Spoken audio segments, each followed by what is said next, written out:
Good evening, class, and welcome to the Week 3 discussion board for MPA 594 Comprehensive Exam Seminar with Dr. Sundstrom. My name is Luis Chalarin. This week, we'll be presenting a scenario of a change that's needed in an agency.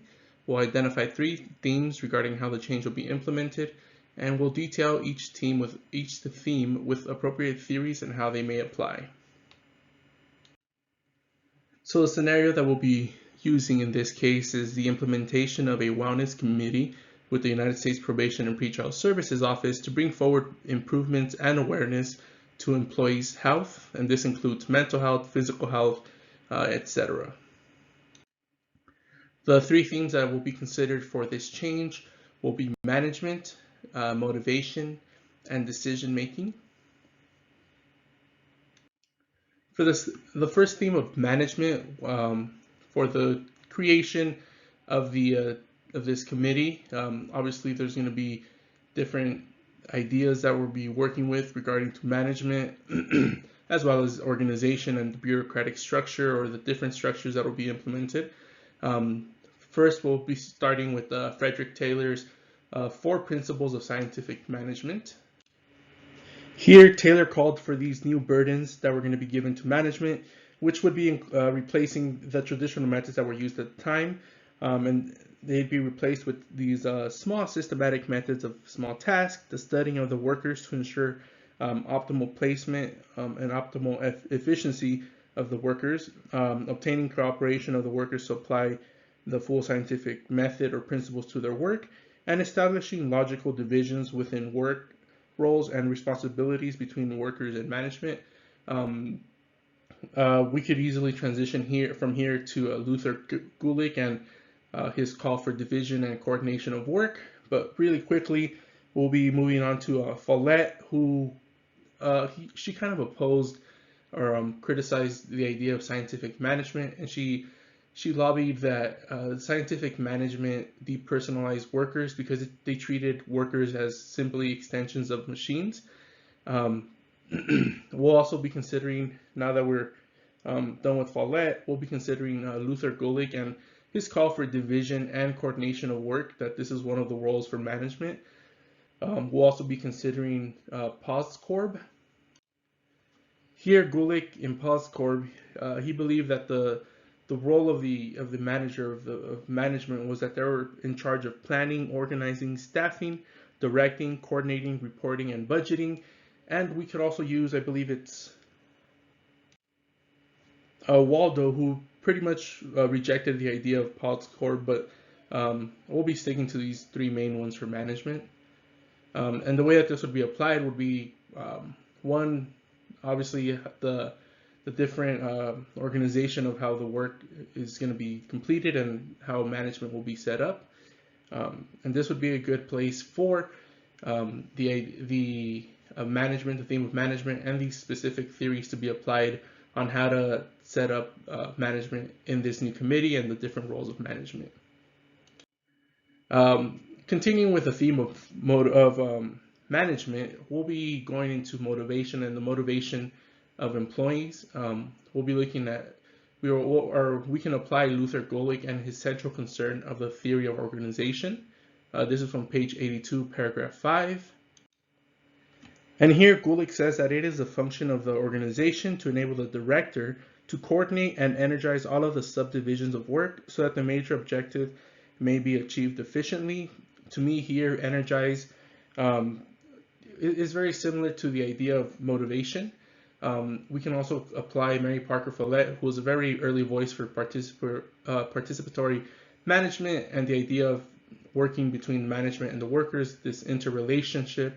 We could also apply the theme of communication here between management and the workers.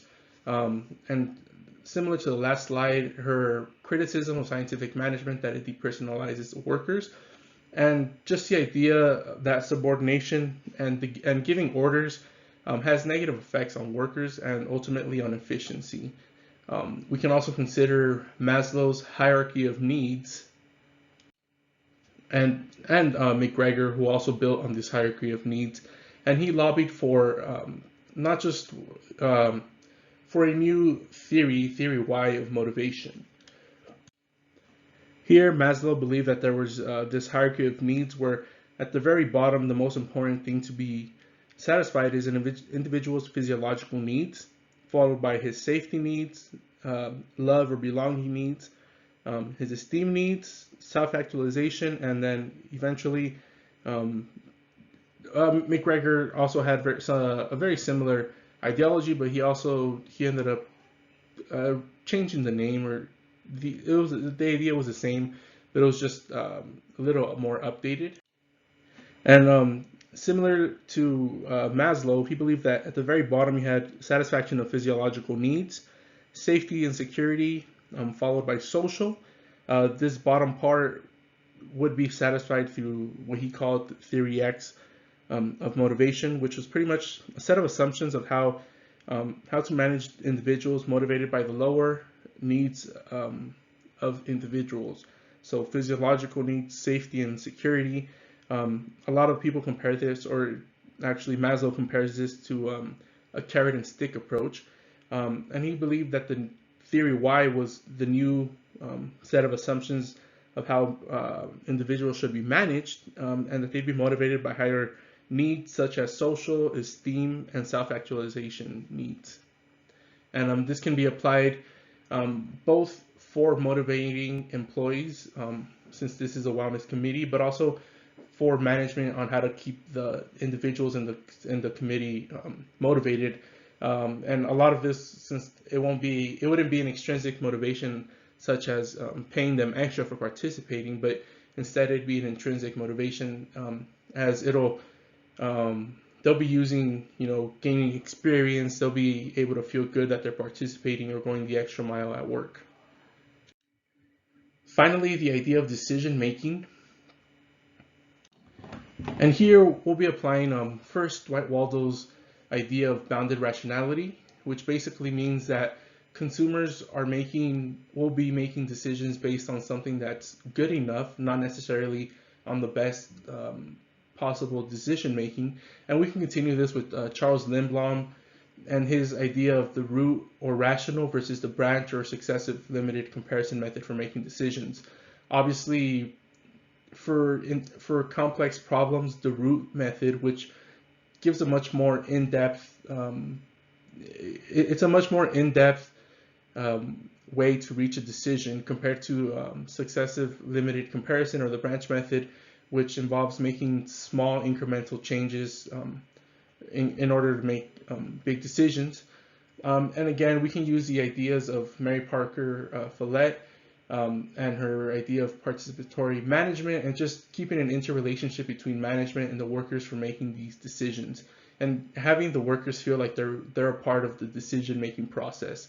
And this will be implemented in the committee, or could be implemented in the committee, just by having both the higher ups and the workers make decisions on how to best implement the new committee.